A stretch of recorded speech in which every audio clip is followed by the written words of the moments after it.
Hello, welcome back to the Limited Lowdown. Another wise Eldraine draft. Hoping to open something nice today.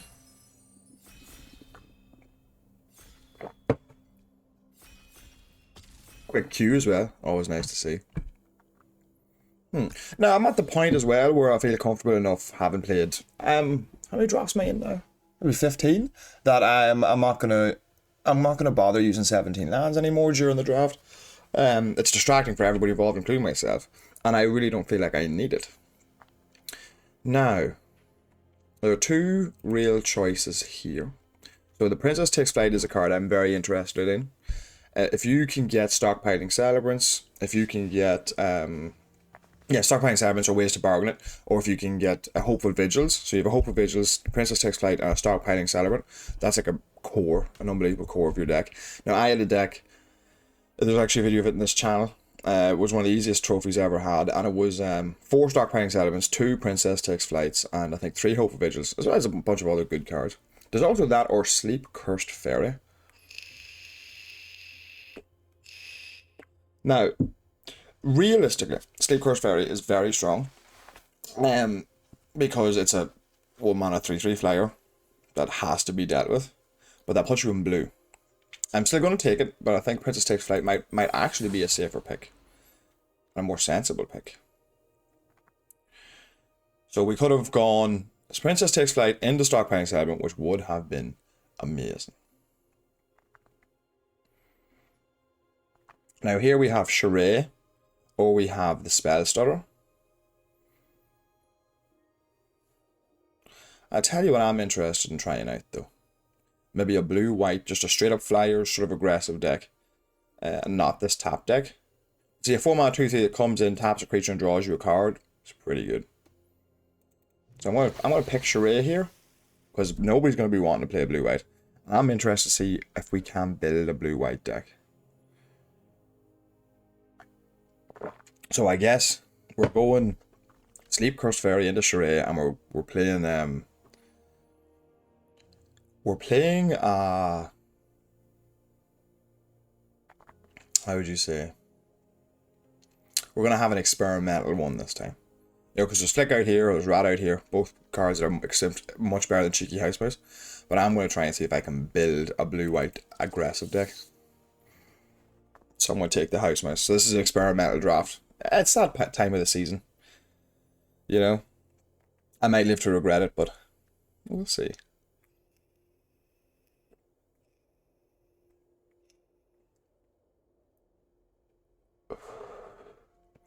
We'll see. Because the reason this card is so strong is because in the late game, it's just a 1-mana 3/3. Okay, it's not great in the late game, right? Because you have to spend like 7 mana on tap it, realistically. But in the early game, you just set it and forget it, basically. Now, there's no exceptionally good cards. The best card is probably Voracious Vermin. It's a very solid, aggressive black card. And we'll probably play 1 copy of Freeze in place. But I'm actually going to take the Coral Smith here. So I am. I'm trying to go aggressive with this deck. I want to actually see if I can build a blue-white deck that can win by itself. Now, realistically, in order to make this work, we do kind of need Stockpiling Celebrants, Princess Takes Flights. We need Cooped Up. We need Bitter Chills as well. We need to get the good blue and white removal.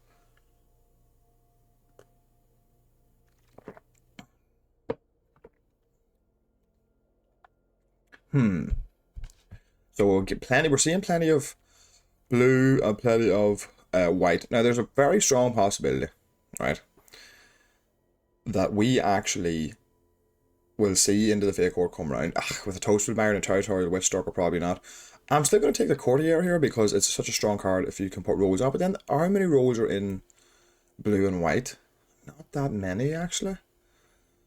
Maybe we don't want to do that.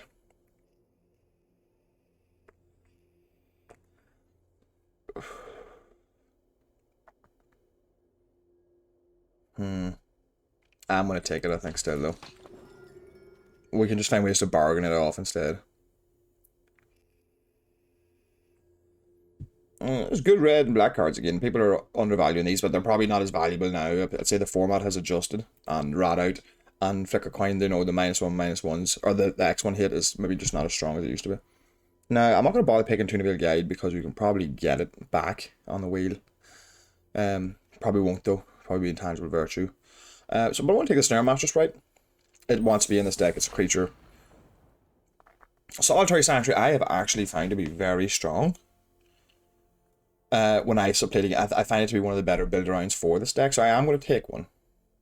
Even though it goes against everything I would normally say in this set, which is don't play enchantments that don't do anything.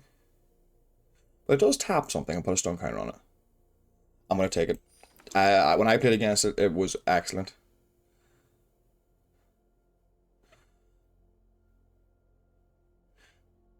Knight of Doves. Do we have any way to combo with that? No. It's not a good card either. So I'll take a Sleight of Hand. It's good in any blue deck. Oh, now I'm really annoyed. I thought that was the one I had seen. I didn't even realize this was the wheel pack here. Unassuming Sage versus Savior of the Sleeping. Draw on 2/3 Vigilance. I just take a 2-drop.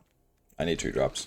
And of course, and an Archon's Glory and a Knightly Valor.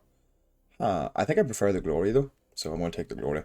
It's a bargain as well, combos with Curse Courtier. Knightly Valor is really good though. So the deck's actually starting to look okay. So we've got, technically we've got 3 1-drops, a 2-drop, a few 3s. Now this here, but the fact that it taps it when it comes in is excellent, and the fact that you get a +1/+1 counter is also excellent. So we might end up cutting this though. I should have picked the Into the Fake Court instead. That's my fault. I'm not going to go Armory Mice, I don't think. They are very aggressive, but they get destroyed by X1 hit. So I'm just going to take a Sage instead, I think. Now, what do we have that triggers? Yeah, there was literally nothing that triggers Celebration, so I think I'm just going to take the Sage, yeah. That was the card they were suggesting, so. So I'm trying to build like a blue-white aggressive deck. See if it works, see if it works. Freezing Place. I was going to take that and then I passed it good because I would play one of these. I would play one of these. Especially if we're trying to be a more aggressive version. I think that's the problem, is like these blue-white decks, they tend to have a controlling bent on occasion, but you really want to be aggressive with them.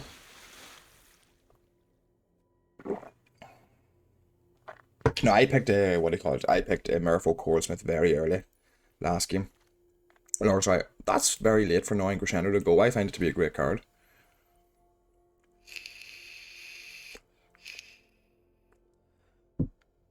Ugh. Well, I guess we get paid off for being in white anyway, because Expel the Interlopers. Just, no matter what your deck is, you always play this. Always.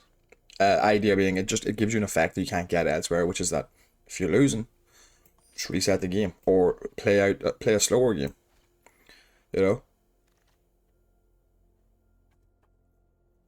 Again, we got paid off here. We got a Threadbind Click as a card I'm very happy with. Another Curse Court here as well. Okay, so we'll take that. Now, other interesting cards to look at here. Not much. A Quick Study. Lightblades is fine. If you're in Curse Courtier is probably the next pick after the Click. Then it's probably Quick Study, then Lightblades. There's a lot of good cards in general here. Hollow Scavenger I like in green a lot. Edgeroll Pack I like in red a lot. Breath of the Wilds I like in green a lot. But Threadbind Click is excellent.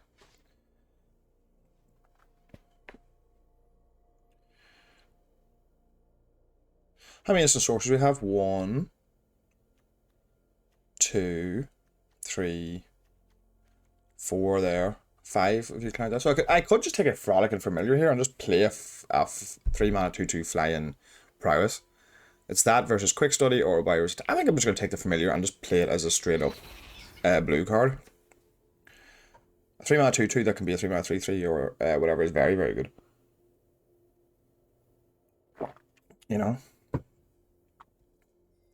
Now, I'm still looking for more bargain though. So maybe we'll need to try and take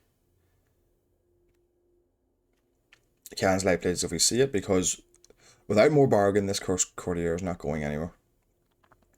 The Cordsmiths I'd like to upgrade as well. I'd also just like to try them out, because it is actually a very aggressive card if you have the mana for it. you know. I'd say we probably want a Vantress Transmuter here. I would like a Return Triumphant as well. Both excellent cards. But this is a tap and a creature, so I like that. I like that sort of combination. You know, it does what the deck wants to do without trying too hard to do it. You don't want to play too many cards that only tap, but the fact that you can use the fact that I can use not only the tap on the curse roll in this one from the Vantress Transmuter, I can use both sides of that. Was really, really nice. It gives a curse roll, which can be useful, but it also taps, which in most decks just doesn't matter. Right, we're going to have to take the Glass Casket here because our removal is looking pretty low. Ash Party Crasher, huh. Pretty cool.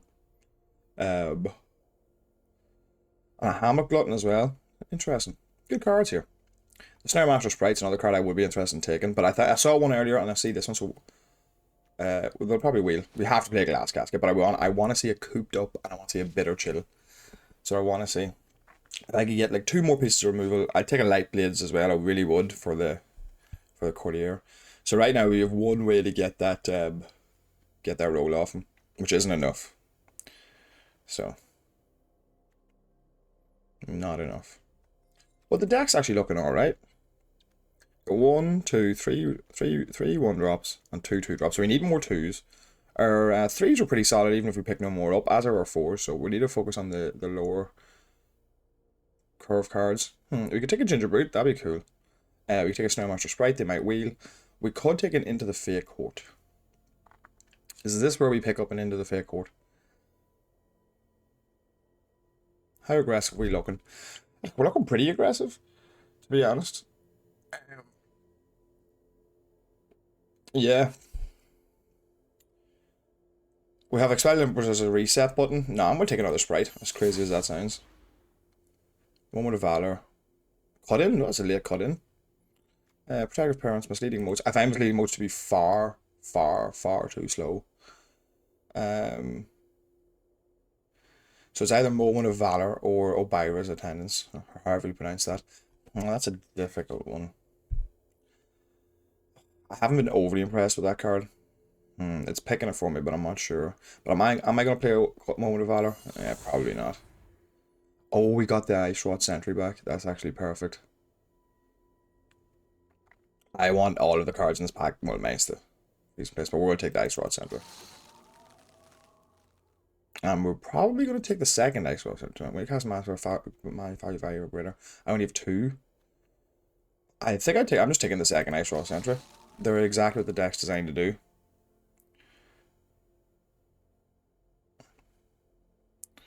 We'll just take a Break the Spell to, like, pass white here. Which not pass white. Okay, now we have 1 of Iris Attendance, we can take a quick study here. Okay, excellent.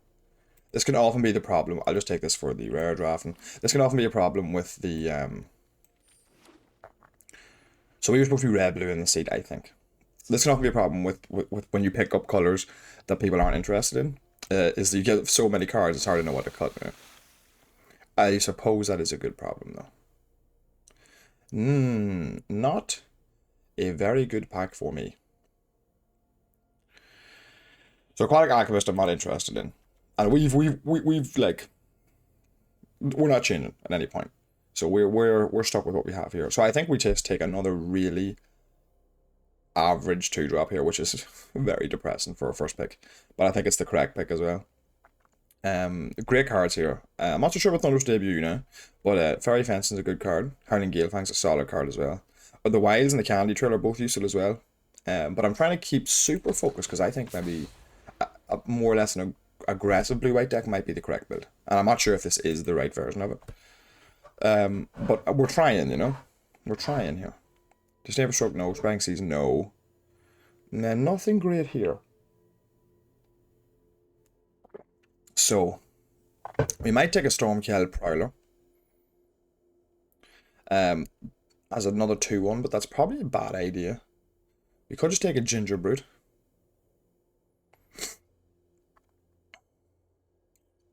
We could take a Moment of Valor, but there's not that many Power 4 greater creatures, really.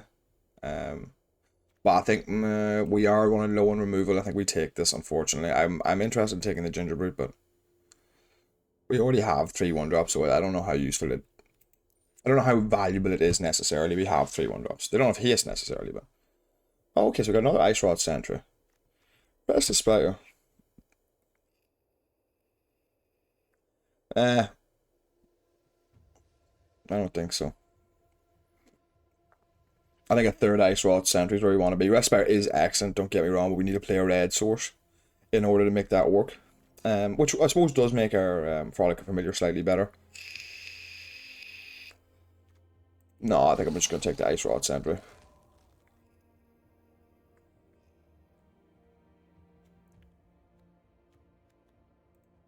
They will cut one Coilsmith? Yeah, we will.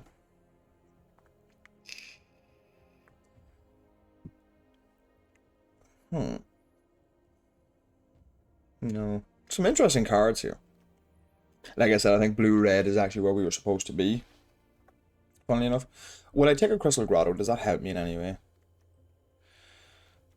Yeah, I suppose I could. I could also take a Spell Stutter, but that, again, that's not really what our deck's trying to do. So I'll take a Crystal Grotto here.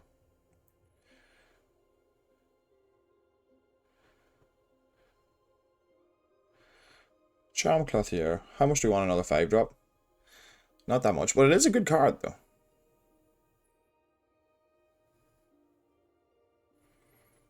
So it is.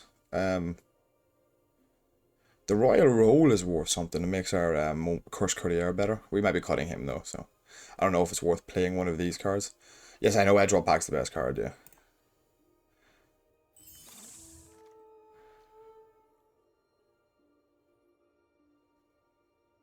Water Wings as a trick might be actually super useful here. We could also take a Frostbite, Frostbridge Guard. I think we should take that just to get our 2s in line. But a Water Wings actually would be nice in this deck. Oh, Picklock Prankster, interesting.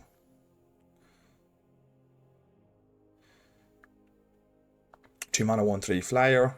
Or we can just take a 1 mana.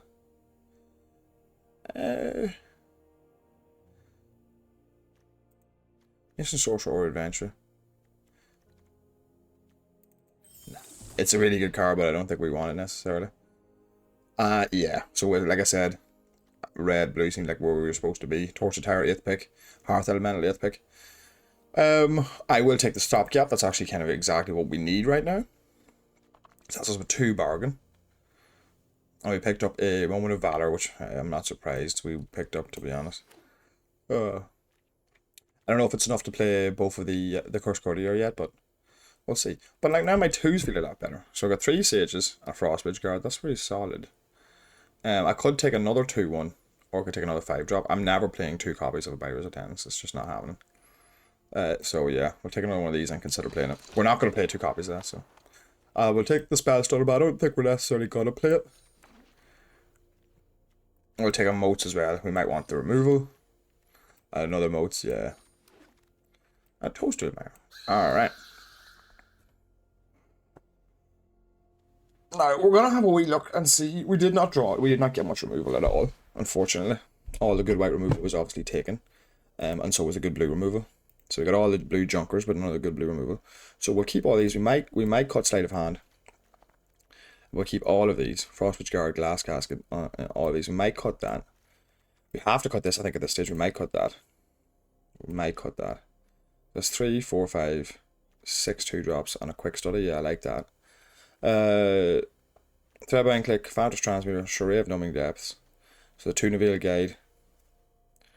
We'll probably cut that. We'll cut both of these.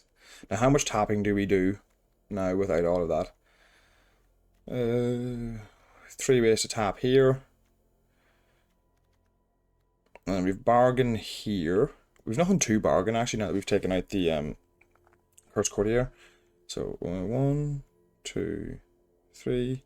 So how much tap do we have? 1, 2. We have 5 there. 6 there. We'll probably never use that though. 7, 8, 9. That's still probably enough. Alright. So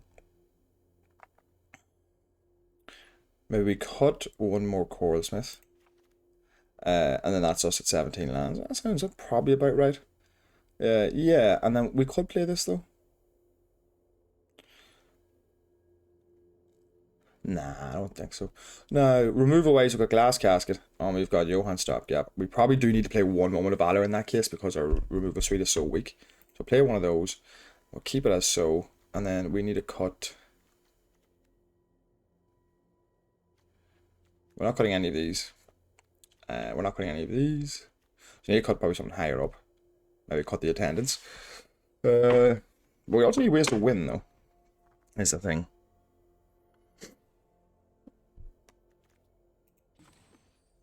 We do need ways to win. Some interaction would be nice. We're light in interaction, so I think we need to keep that.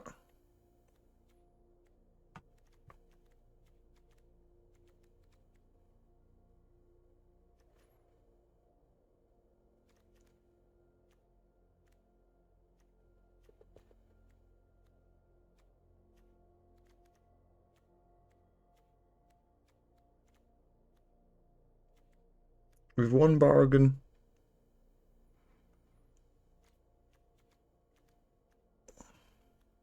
A two bargain. Yeah, two bargain's not enough to play a Curse Career, it's just not.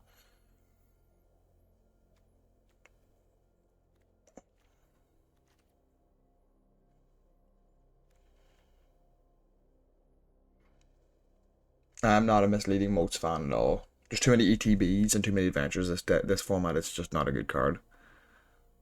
I don't want to play I don't want to play maybe we should play one for even place though. How many creatures have we got? 18. Yeah, that is a lot, to be fair. It is a lot.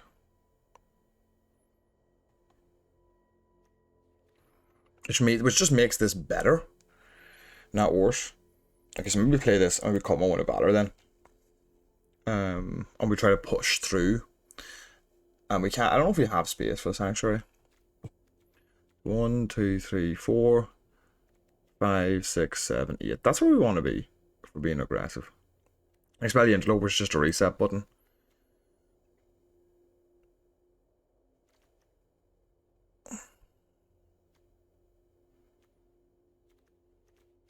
Yeah, I'm content enough with that.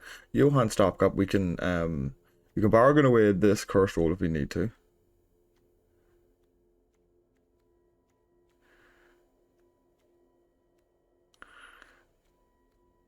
And like, even a 4 mana, it's still playable. It's going to be cast for 4 mana most of the time, but even a 4 mana, it's still playable. You know, and we do need the interaction, and that's kind of why I want to keep our buyer's attendance. So a little bit of interaction helps, because with that, then there's Johan Stopgap with Thread Right Click, and then we have this Glass Casket, and then some combat tricks and stuff. That's not too. That's actually okay, interaction wise. Problem is, what do we cut? I could cut a Merfolk Coralsmith. I really could. Maybe I cut the Quick Study. Like if we're being if we are going full aggression, I really don't necessarily. I don't need the Quick Study. Yeah. That's actually, yes, it shouldn't have been a question actually. This is an aggro deck, as strange as it looks. So we don't need the Quick Study. So what have we got, like 18 creatures?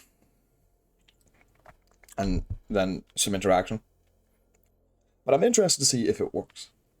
At all. Because all this is a good curve, medium creatures, couple of interesting cards. Like a 4-mana 2/3 is not what you want, but it draws me a card. And it taps down perhaps a blocker. So that actually is kind of what you want in an aggressive deck. Yeah, this is okay.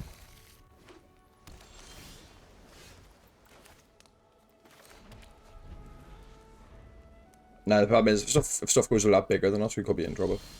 Okay, well that really helps. My point of being stuck on one is very helpful. Well, I guess the magic deity was kind to us and said, "You're playing blue-white, unironically, so we're going to give you a free win to start your day." And Lord knows I'm going to need it. So there we are. I would have probably tried a little bit harder. I wouldn't have conceded after one draw step, but here we are. Keeping one lander on the play is, of course, more or less whoever our opponent was. It was their fault. I go first. Excellent. I do need to draw some sort of creature here, but given there are 17 more in my deck, it's very likely I will. So, and I've got the glass casket, so I've got the first play taken care of.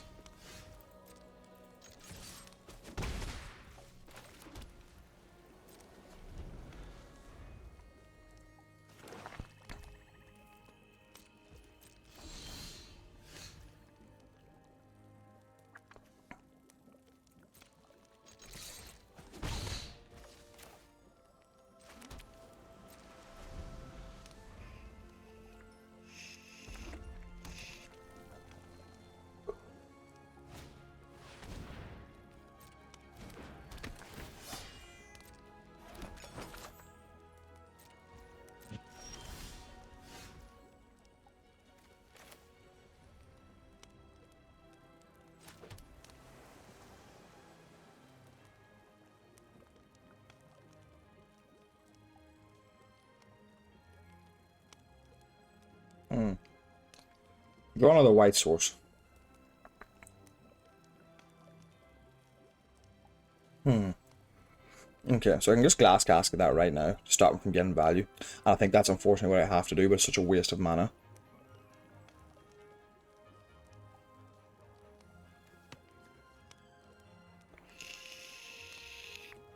It's a difficult choice for me. I think I'm just going to spend all my mana. No, I don't want to give her an extra food though, do I? It's a good way to spend all my mana though. Yeah. I think that's what I want to do.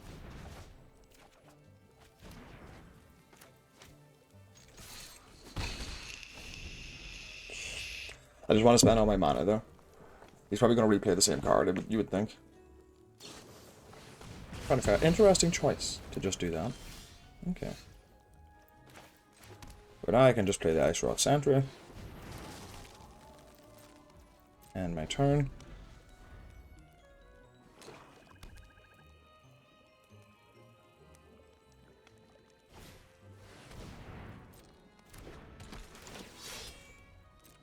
Letting them create a load of food is obviously not great for my aggressive deck.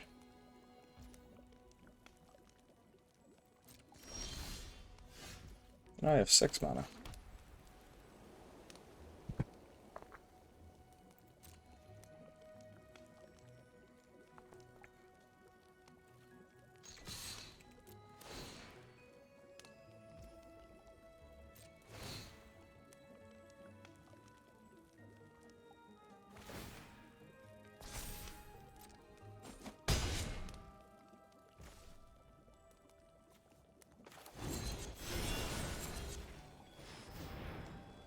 Should have used Archon's Glory as well. That was a mistake on my behalf.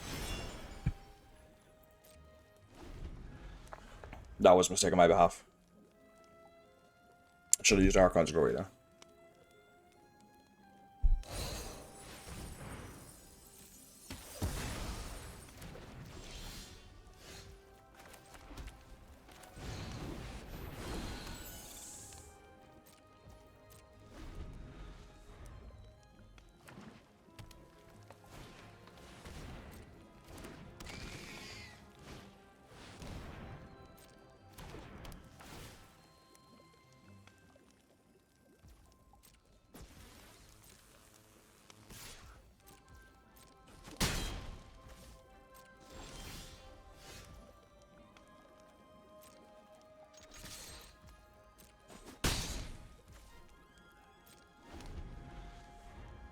Oh, meant to play my land, excuse me.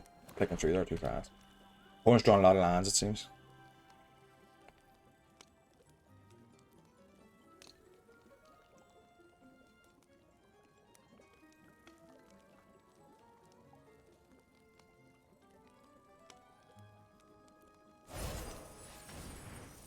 Oh, good draw.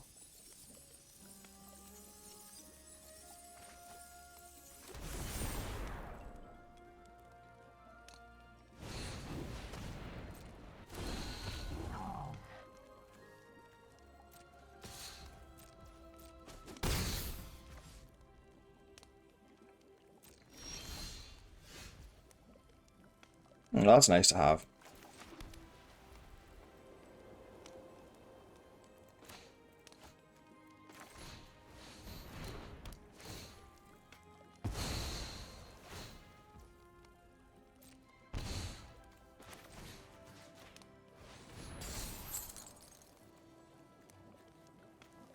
Yeah, I'm happy with both of those.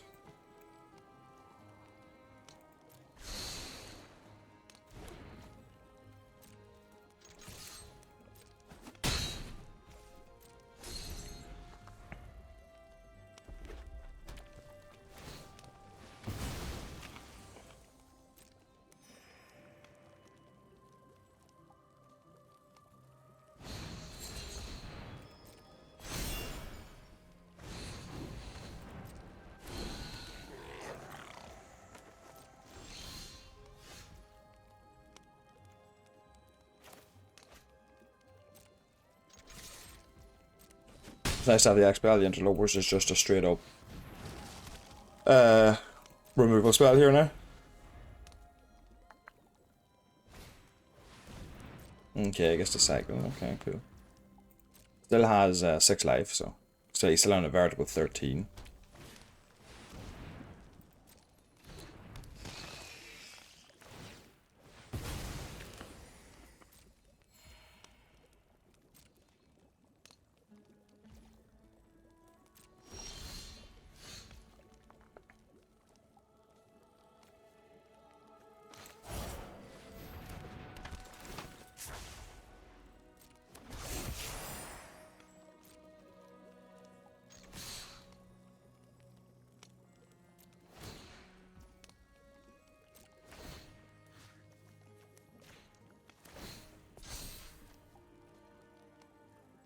And can I just kill him from here now? No, I'm 1 short, would you believe it?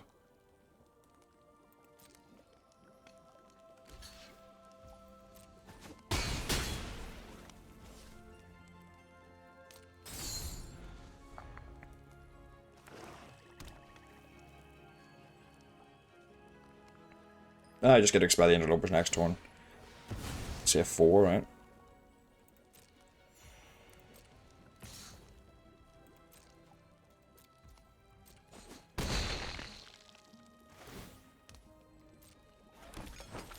This is why the card's good.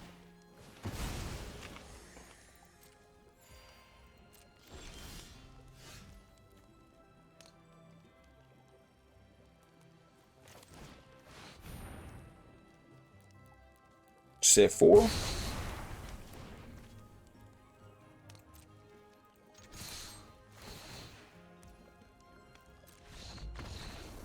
And my opponent is off it. So that was an interesting game. Deck's doing well. It is only in silver, of course. But yeah, having expel the interlopers there is just so brilliant. Even in what is a relatively aggressive deck, that didn't play out that aggressively. But we were able to deal with most of the threats my opponent had. So again, yeah, I'm glad I made the decision to play the freeze in place. You know, it just helps a lot. 3 is a long time, and we are looking. 3 turns is a long time, and we are looking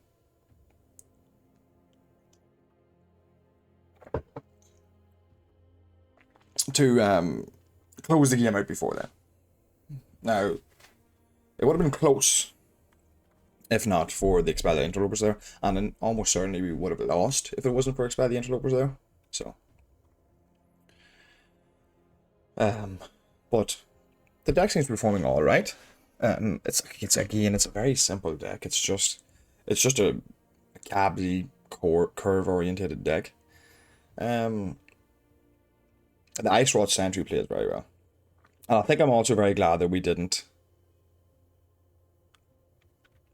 play the Solitary Sanctuary. I think it's a great build around, I really do. But I don't think it's good enough. I think there's a problem with the fact that I suppose it does tap on enters, but it doesn't really affect the board. And you need to be adding creatures to the board all of the time.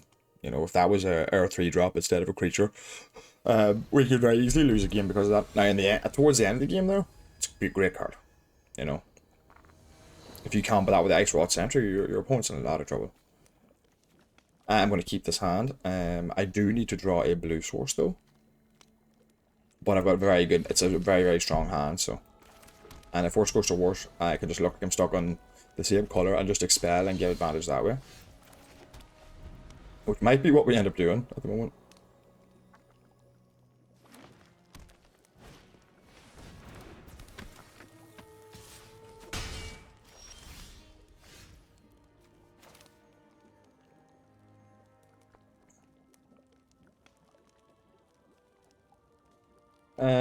I'm going to assume my opponent is not playing around it, and I am just going to cast it, I think.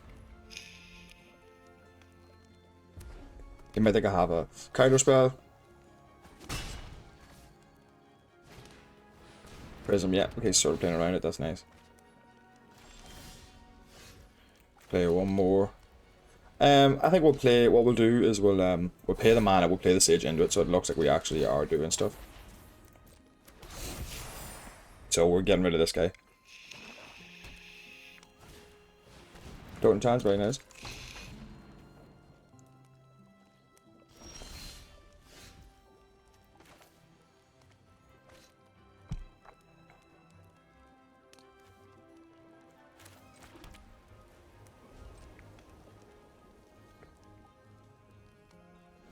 Does he get a bunch of one-run rats off this? Yeah, he does, actually. That's kind of awkward.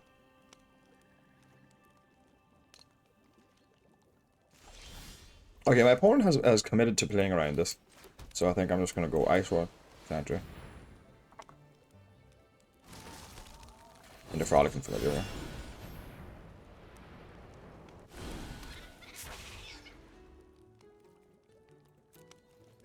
He's decided he's going to play around it, so we'll let him play around it. Or there could have other reasons why he's not playing, to be fair.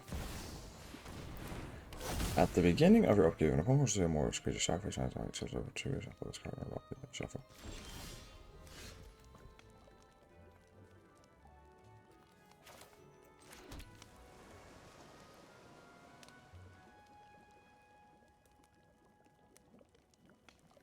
Interesting, but I can just keep this for later.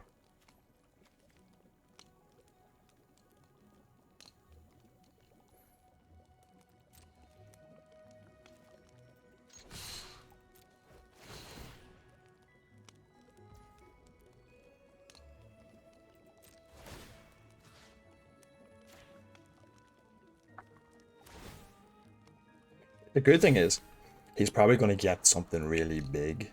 I like that, yeah, I like that.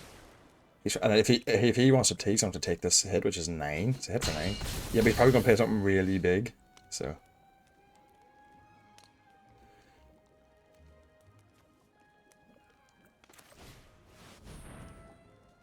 This actually might work out really well in my favor. Very strange, that's why he didn't want to. That's strange. Oh, I should have played that earlier. Whoops, my bad. But hopefully he gets 2 really big creatures.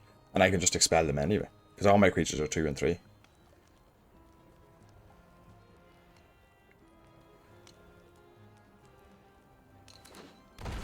Oh, that's exactly what I wanted. That's perfect.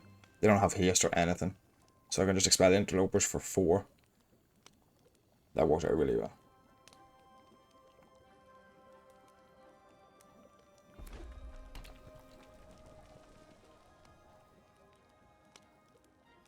Cool, though. I've never even seen that card. Can't be that, but then you have to let your opponent get 3 creatures. Because now I get to expel the interlopers for 4.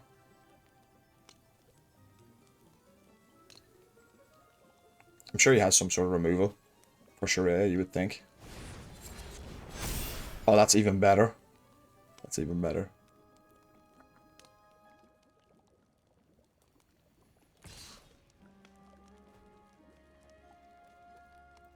No blocks. Now I get another creature. Play the Pick Mariner, please. Please play the Pick Mariner. Ah, perfect. Alright, excellent. So, spell the interlopers. 1, 2, 3, 4. Right? Yeah. Excellent. He gets a bunch of 1/1s. Yeah, sure. And then we can Vantage Transmuter. Tapping down Picnic Ruiner. Which means he gets +1/+1. I get a draw card. There we go, all in. Bottom that. We're 7 mana, let me see. 3, 4. Actually, we probably want the extra mana here, so yeah. Oh, he's already dead. Alright, fair enough. That was a very strange game, and actually a lot of fun. Huh. So I tried to bait him in earlier, then I could see he wasn't going for it. And it was because he had that card he wanted me to add to the board. He didn't want to trade off. So I was able to leverage that in the end. Obviously, you're going to go for the strongest creatures you have. So this, again, this is just a display of why Wrath effects are so unbelievably strong. Especially ones there where you can orchestrate them to be asymmetrical, where they don't hit both sides of the board. That's amazing. So we got, like, what was it? A 3.5 for 1 off that. I suppose we can say it's a 3 for 1 because he got, like, the 1/1 tokens back. Well, we got to hit his Decadent Dragon, his 5/4 Menace, and then the card he put all of his counters on. Another example of why you want to put your counters elsewhere. Or you want to spread them across, you know? If he had put 2 counters on Ruby and a counter on Thing, it would have been a different game altogether. And a counter on Totem Tans, completely different game then. So you do want to try and spread them around if possible. I'm having very strange lands this time. Do I want to keep this? Yeah, I do. I do. As it's 3 into Charade. Living Electron. Yeah, that's fine.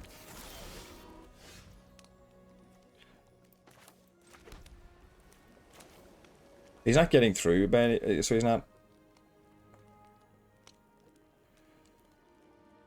Do I pass here and keep this? Do I keep the Oh, only gets +1/+1? Nah, I just play this. He's not getting through, but I can obviously tap him with the Ice Rod Sentry, so. And the Elector's not attacking, so it's a pretty good target. Mocking Sprite, okay.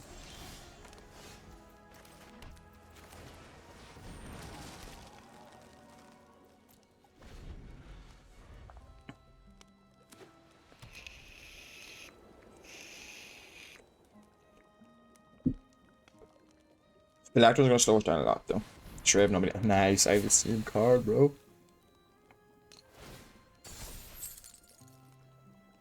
Get in for 2.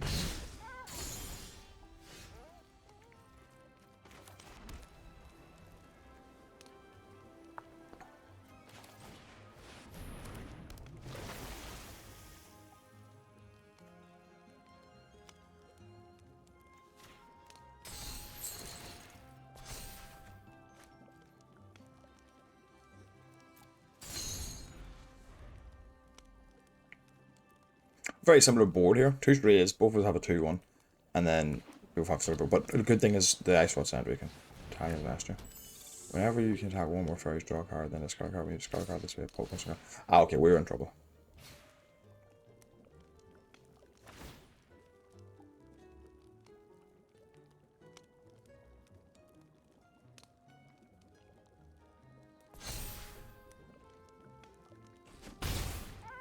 I think this game is past us now, this dude.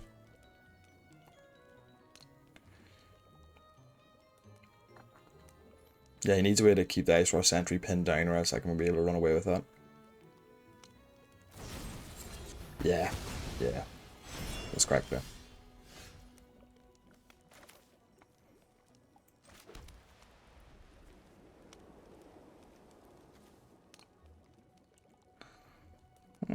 I think we have lost this game. Undoubtedly.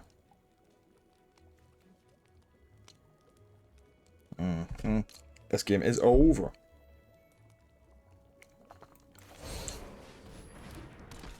Card quality, getting beaten out by card quality here, really.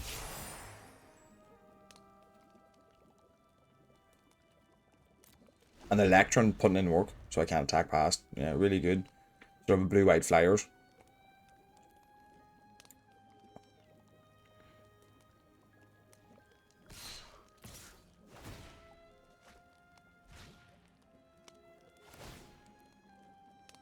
Now he's getting to discard every turn. Yeah, this game is so over. It's unbelievable.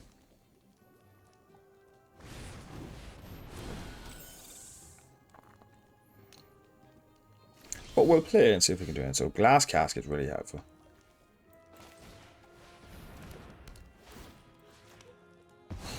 Okay, excellent.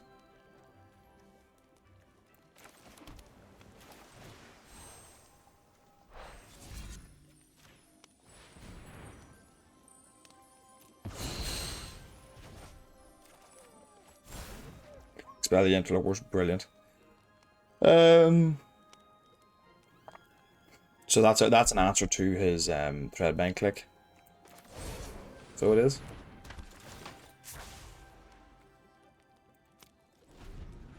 Still has way more cards than we do though, so.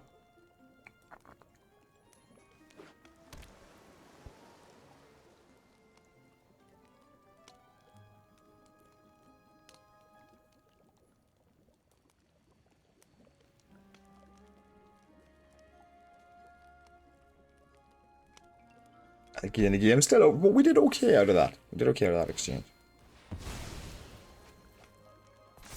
Okay, that's actually quite good for me. Nice, nice, nice. Now, we need a way to deal with Mocking Sprite, unfortunately. Ever Winder, that's excellent. I can name 3 now.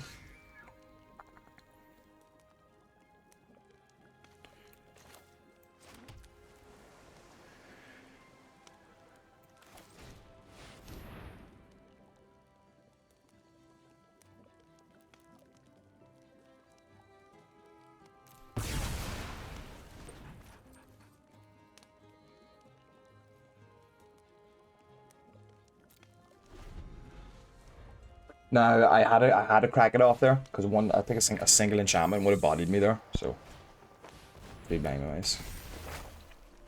Oh, I haven't seen that in ages. Yeah, that's gonna be tough to beat.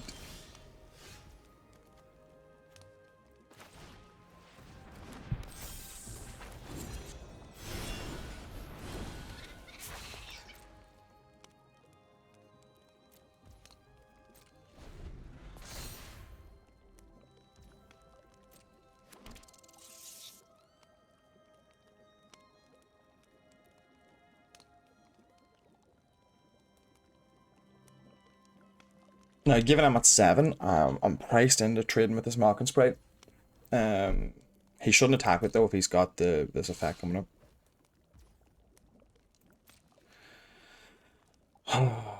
Yep. Now he obviously has could have any number of things. He could have a Barrier's Attendance. So he could. Nah, no blocks for now. He has it, like he's not attacking otherwise.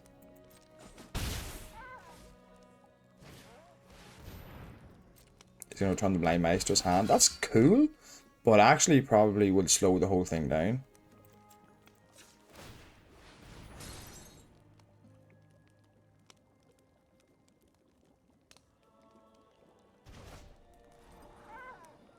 That's a cool play, but he doesn't necessarily need it.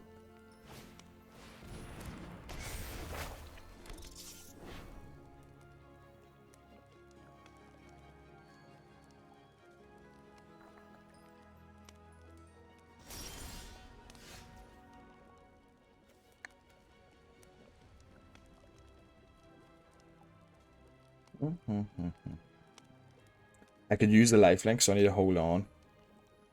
I think we just pass here.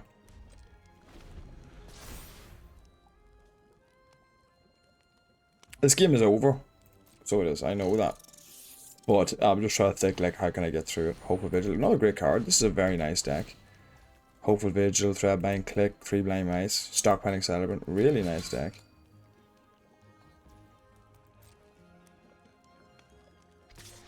Right, I'm priced into it now. I think.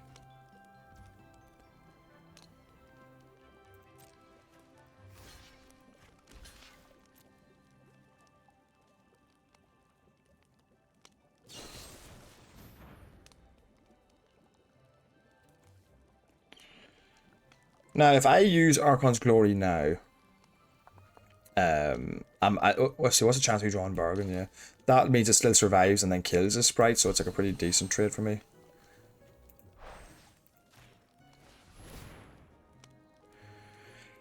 So it is.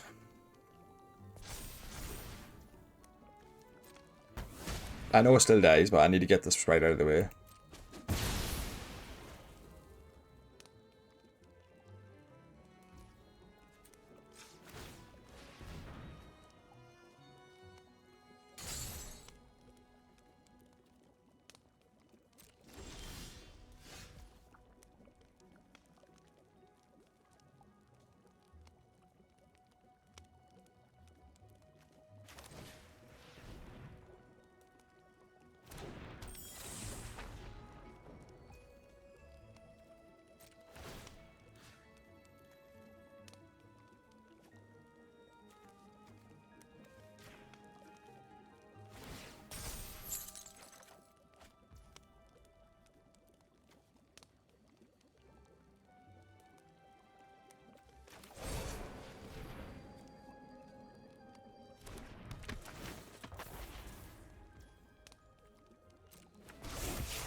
Okay. We're super dead still. We're super dead.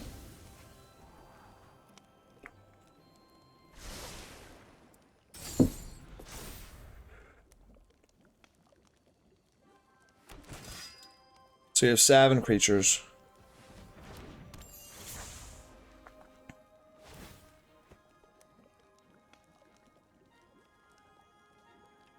One, two, three, four, five, six.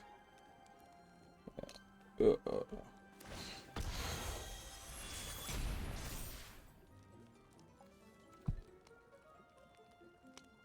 know why you did that. It was already tapped. That was very strange.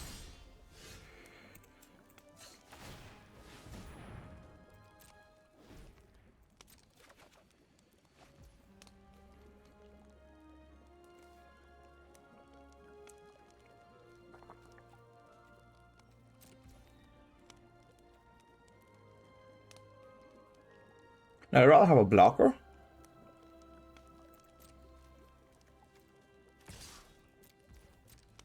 So I can use a Buyer's Attendance as a blocker here, but I'm not going to. I'm going to use a trick instead.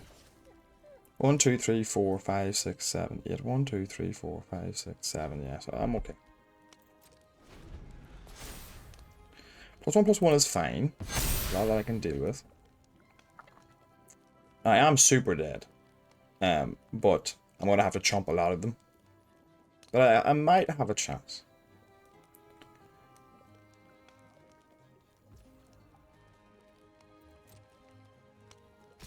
Send in the boys, yeah, very sensible.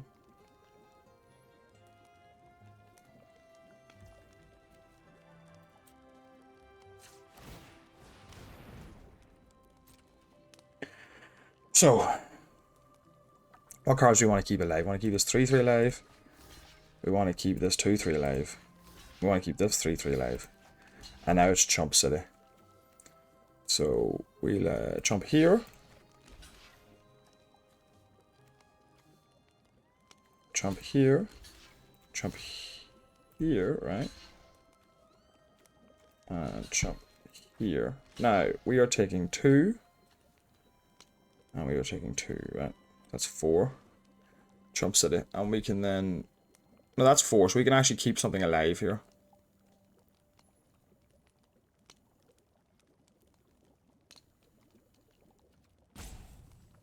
No, this is not the... These are not the best blocks.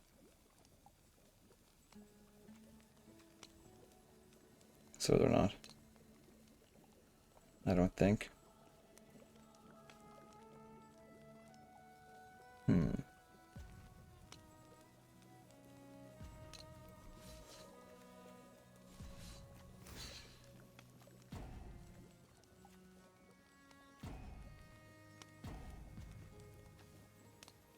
I want to be able to eat something.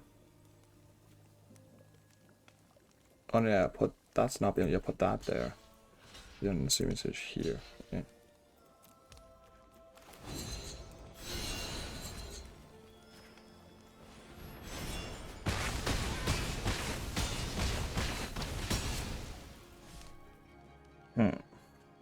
Now we're still super dead. Oh, we're super dead now. Yeah, we're super dead. Could have blocked slightly differently, taking less damage maybe. But even then, I'd just be super dead, right?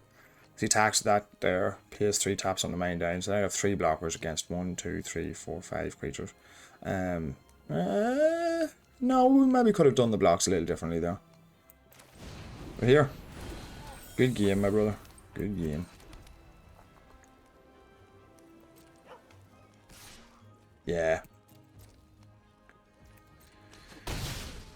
Oh ho ho. And then I will activate the ability here. Just go. Okay, cool.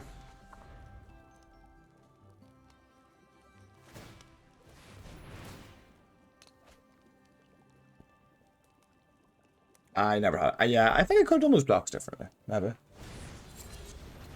Oh. Yeah, get me out of there.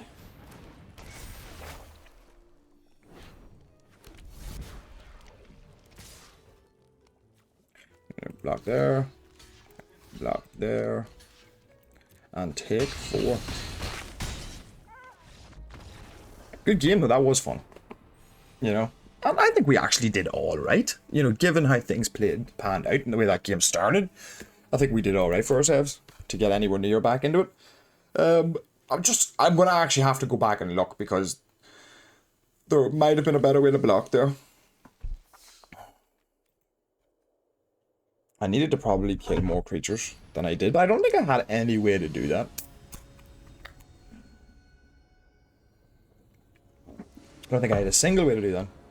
I go first. Oh, we got to open with the Sleep Curse Fairy. That's very nice. Points on a mull as well. That helps a little.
Jesus, I'm going to be attacking for...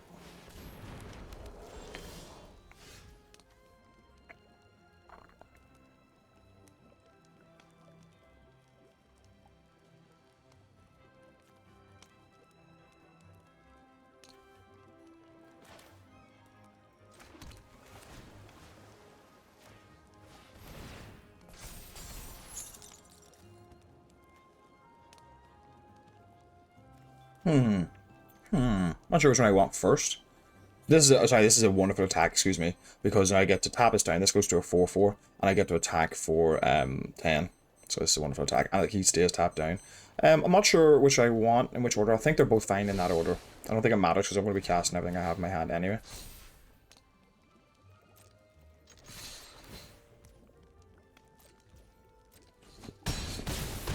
Okay, another Ice Rod Sentry and the game is over.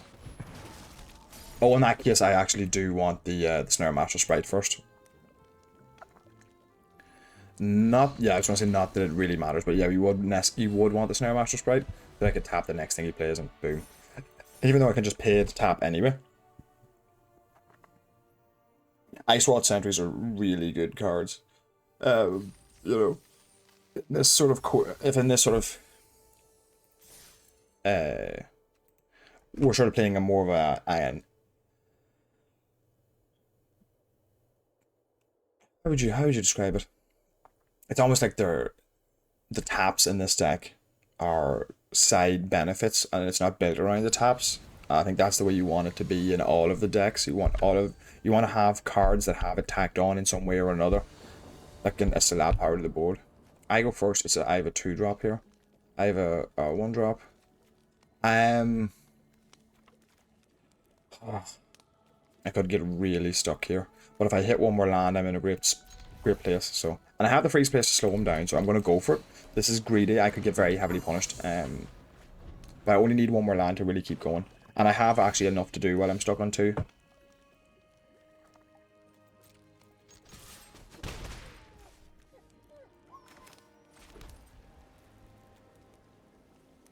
Yeah, I'm gonna play it out. Start adding pressure. 2-turn clock now. It's 2 damage a turn. That's different. Ah, okay, we got really paid off there. Because now we've got an Ice Raw Sentry into a Vantress Transmuter, so that really helps.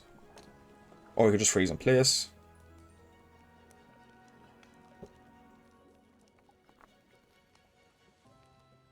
Because all of a sudden now we're hitting for 6 next turn. And so, okay.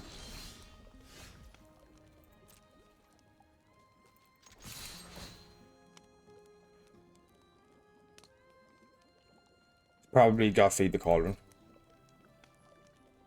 Or Torch the Tower. Yeah, Feed the Cauldron, that's fine.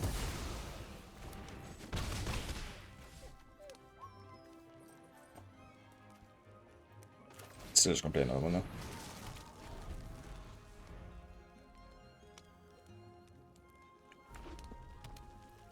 Red Cap Gutter Dweller. Watch it be Red Cap Gutter Dweller. That will bring him back for sure.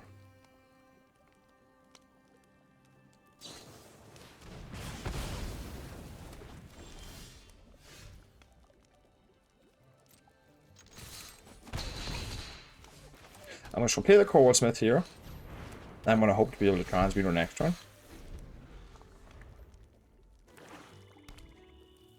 Or freeze in place.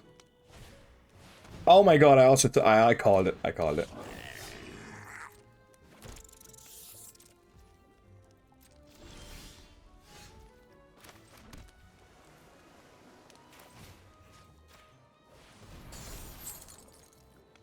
Yeah, I'll take both of those actually, I think. Cheeky House Mouse might have me sneak damage in, yeah.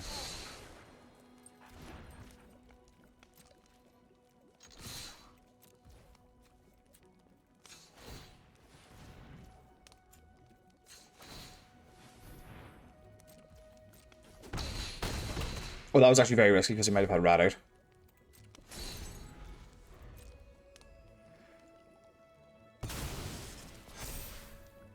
Freeze in place just coming in really handy. I think 1 copy, that's just excellent. What do we got here? Voracious Vermin. Yeah, that's pretty good. Sweet Tooth Witch, nice. He probably wants the food, yeah.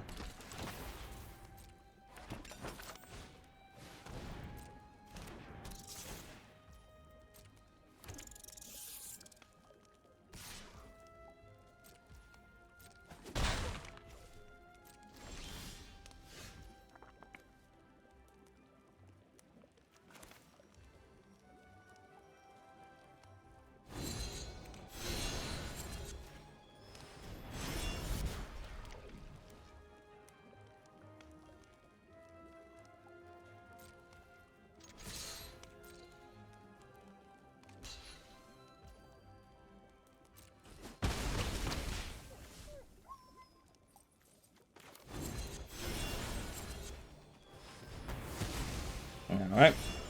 Feeling pretty confident about our ability to close this game out. But it all depends what's in his hand.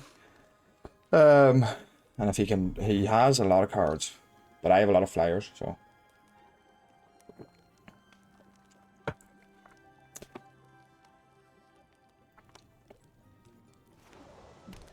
Red Cap Gutter Dweller. I can't believe I called it too. Luckily we had the perfect answers for it. If we had kept the Ice Rod Sentries around, the game would already be over. I was actually debating putting the Coral Smith out as well, first instead of the Ice Rod Sentry. Okay, well that's a good sign.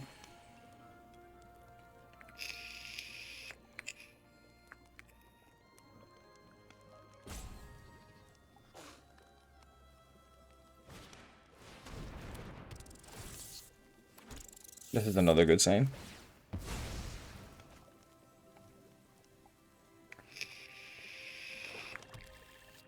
Okay, so we're 2 cards versus 2 cards, essentially.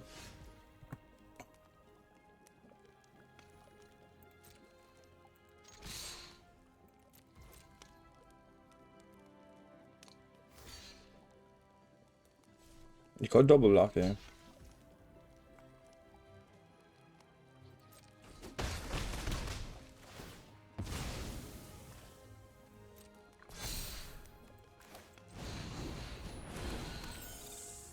But now I can cheeky house mouse and attack past the vicious vermin. So that works out really well. Now that he's power 3. I could also just put it straight on a flyer. And just win from there. But that's assuming he has nothing.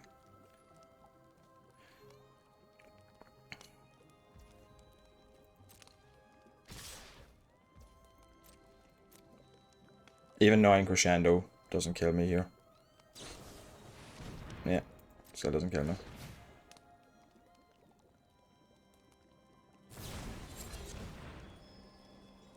Still doesn't kill me.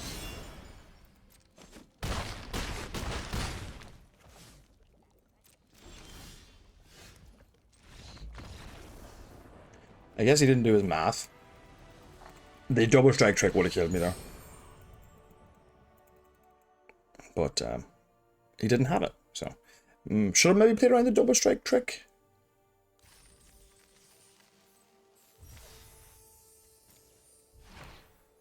Yeah, maybe I should have played around the double strike trick just in case there. No, crescendo doesn't kill me though. So the deck's doing pretty well. To be fair, I know it's in the silver or whatever, but it's doing very well.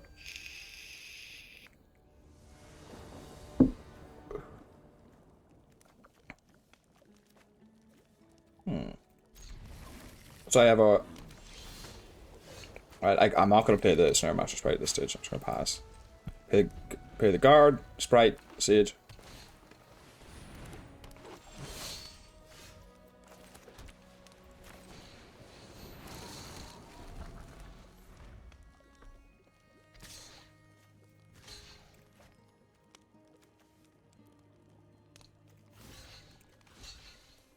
Nah, no blocks for now.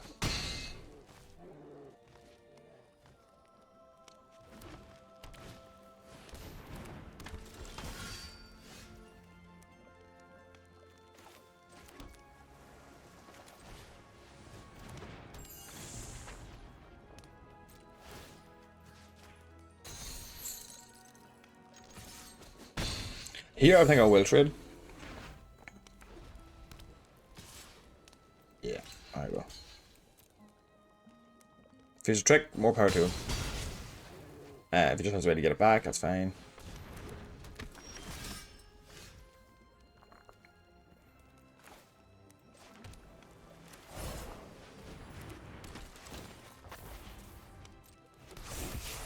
This is going to be grindy. I will trade for the Verdant Outrider here.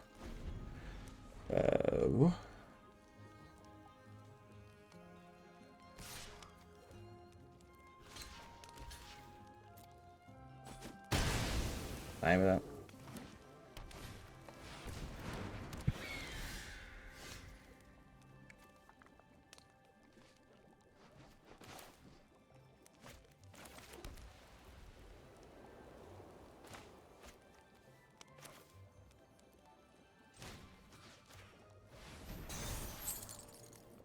Stopgap I'll take, certainly.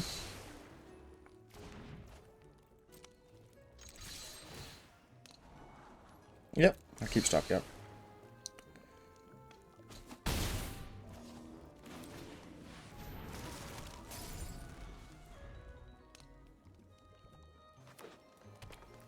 If he has an enchantment now, he can get back the 3-1. That's a pretty good series of events. Yeah, there we are. If they can pay it to get back the 3-1, that's pretty good. Can't play it this turn, which is nice. Now, what has this guy got? Ward 1, right? No blocks. Oh.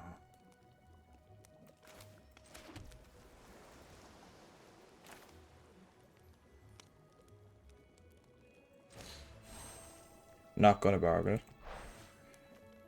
Oh, that's World 1 cancel, so I might have to bargain it, do I? Yeah, I do.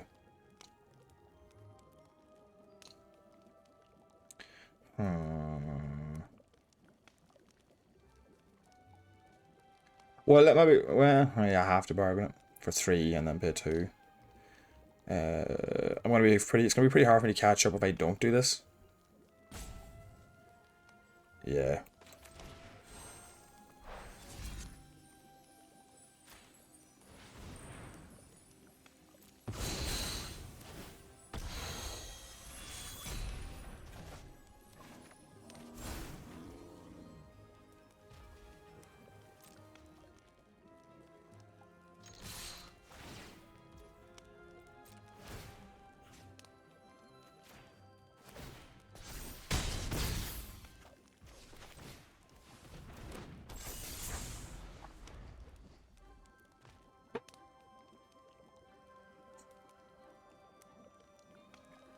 This is gonna be a close game.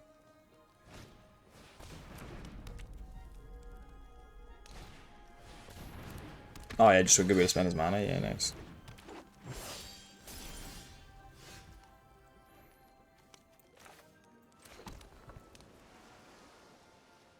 Okay, so we're gonna be tagging as a 4/4. So I think we tap down the Savior of the Sleeping, I think. Now I need 3 mana and then 2 and 2, yeah, that's perfect.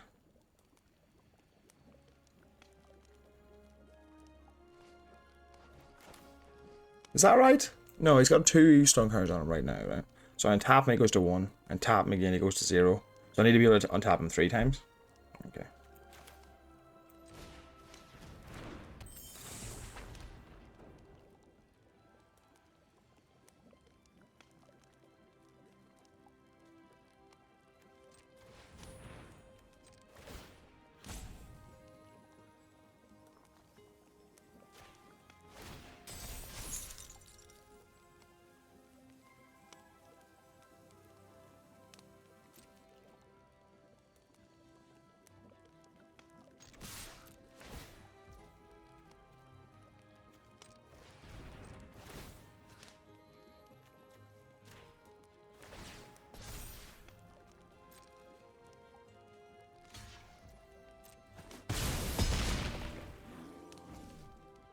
Okay, so we're in pretty good shape here now.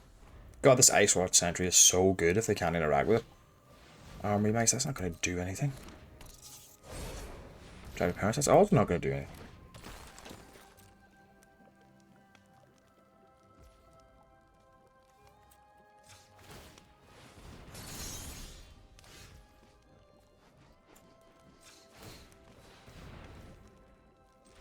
Yeah, good game. Oh, Sleep Course Fairy was such a draw there, my god. Such a draw. What an excellent card. So, that was just an example of what I think is a bad green-white deck. Still put me under a little bit of pressure, but there was nothing overly strong there. And being able to get the stopgap off when I did was excellent. So unfortunately I had to bargain it, but it was the best way to do it. Didn't have any real payoffs there, you see, is the problem. He was doing all this roll building, putting rolls on stuff, but no payoffs. No Sir Armont, no, is it Yenna?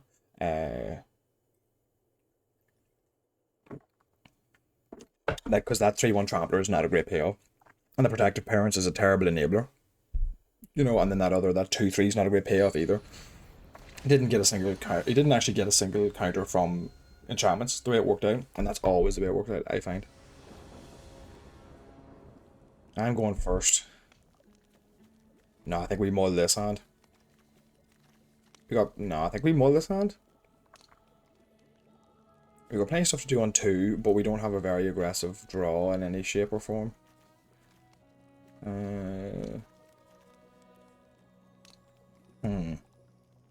Yeah, I think we do. It's close, right? Because I've got removal, got this. I've got the Sentry that I can't cast. Got Transmuter, which isn't necessarily that useful. It helps with the Sentry. Buyers of 10s. Like, I've got a full stack here, but I just don't think it's good enough. So I prefer this a lot. So the question is, do we keep the Gap or the Charade? We keep Charade, I think. Yeah, we have nothing to bargain anyway, so I think we keep Charade. It's a shame to put the Gap to the bottom, but It is what it is. See, at least here now I've got a 1-drop, I've got a 2-drop, I've got another, I've got a 3-drop if I draw it. If I draw the land, I've got Charade here to give me some value. So yeah, so there you go. Like that's. I think this is a better hand. There's a lot of cards there that didn't do a whole pile, and they're very reactive. Whereas this is a proactive, assertive deck.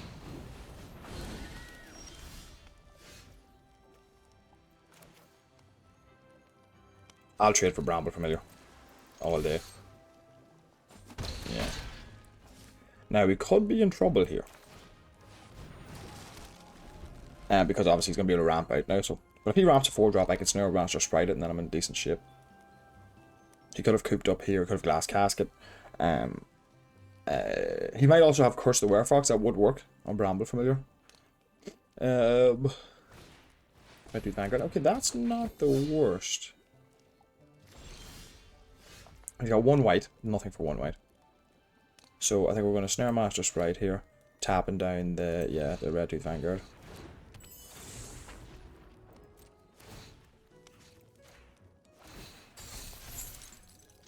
Get in for 7.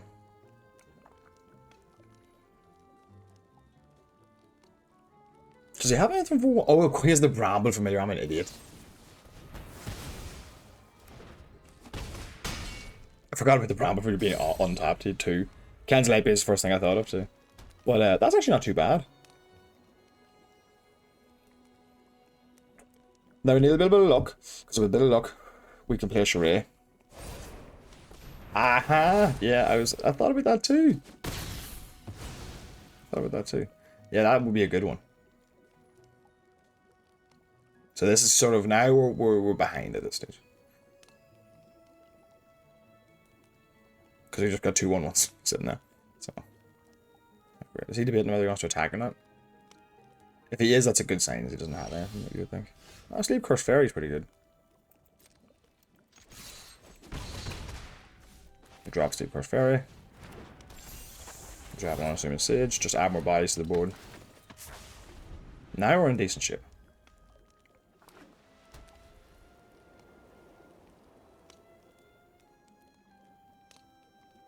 If he plays a Hamlet Glutton, okay, that's not so bad. So he's got a 3-3 and a 3-1. If he plays a Hamlet Glutton, it's pretty bad. But if that's all he's got, we're in okay shape.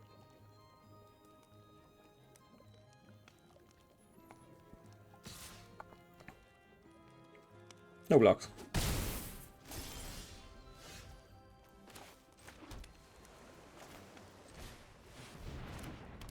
That's exactly the draw we needed. Send in the boys.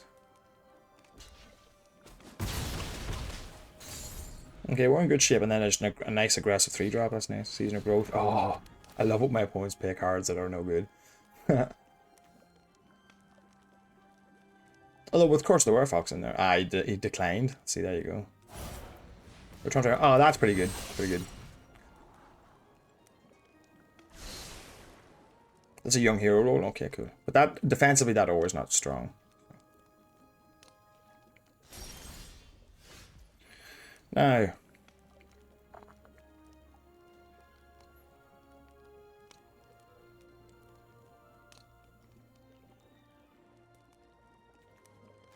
like here, we just actually add another Unassuming Sage, and then we remove a counter before upkeep. Yeah. Because this puts him on it. Yeah, this is the clock. Like, this is the clock. We play this. We remove a counter before the end of the game. Decline. Remove a counter before the end of the turn. So we're taking 9 currently. That's fine. I can live that. He's got land. So now he needs to trigger Season of Growth here, or he's pretty much dead, I would think. And then we just untap our Sleep Curse Fairy and get in for 5. He might have food on him as well. Oh, he's got to Curse the Werefox. He's gonna. Oh no! Exile target artifact or enchantment opponent controls don't have any of those. So it's just a 2-2. So he's gonna scry one and he's dead, basically.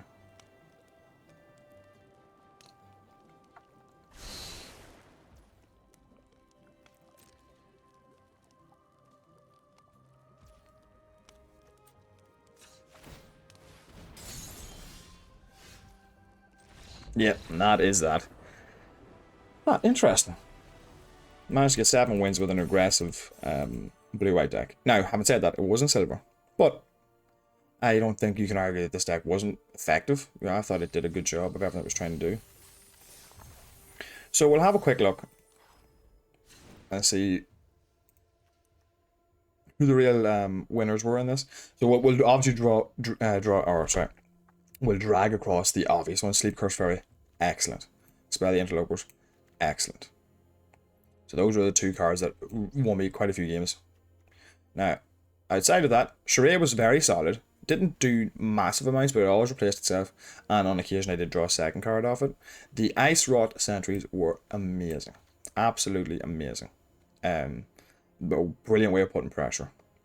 And I never felt like I was short on the ability to tap my opponents, which is huge. And that's because I had 3 Ice Rot Sentries, right? Then I had these guys, the Snare Master Sprites, so they played really well. And also, there was one other one as well. The Transmuter worked out really well as well. And Throwback Click was useful as well. So you got a solid backbone of tap in there, but again, tap on a stick, adventure tap, right? Got adventure tap there. Never even used this. So these guys were literally just curve fillers. And I really liked the Unassuming Sage as a curve filler. The ability to make it a 3/3 if you have to. Or a 2/2 when you need it. I think that's it is worth something. Like, they're not, nobody's saying they're brilliant cards, but Buyer's Attendants didn't do much. I don't know if I ever used that trick successfully. So that's a card worth considering that didn't do much. Merfolk Coresmith was fine. It was just a placeholder. I obviously was very happy to pick up the Sentries instead, but it did its job when it was played. Freeze and Place, 1 copy of that is actually, I think, very, very necessary. Cheeky House Mouse didn't do much, but again, just trying to be more aggressive, so cards that you were not that interested in. Archon's Glory, I didn't use it too often, but I just didn't draw it very often. Frostbridge Guard, again, it's tap on a stick, didn't use it very often. But Frolic Familiar was fine. I'm glad I picked that up early. So cards that like maybe the deck doesn't need are probably these 2. Didn't need this. They didn't do much at any point. I still think they're fine though. Gives you optionality, lets you be aggressive if necessary, and it gives you some tricks to play, so that's fine. Courtier, yeah, I was right not to play that even though it's strong. Moment of Valor, I think I was right not to play that as well. It's just too narrow. Solitary Sanctuary, I think I was right not to play that too. Spellstutter wouldn't have worked in a deck like this, neither would Sleight of Hand. Plus we just didn't have room for it. The Guide, no. Yeah, and I was right not to play the Quick Study as well. This deck was super aggressive. And we drew well, I will admit that. We drew well. Okay, so that is my breakdown of the deck. So these 2 perhaps really didn't do much. You know, I wonder what we would like more of. Well, I can think what we'd like more of, but I think 1 Vantage Transmuter is probably enough. Second one would probably be fine. Maybe a second one's better than the Buyer's Attendants. So maybe that's something to consider. And the House Mouse, it's not good. I don't think it's particularly strong in any deck, but it's just the option to buff and sneak past as well as just a 2/1 for 1. Yeah, solid. So yeah, very happy with that. I think that's kind of the rough way you want to build a blue-white deck if you're looking to win with a blue-white deck. So, well, anyway, I hope you enjoyed, and I'll see you in the next one.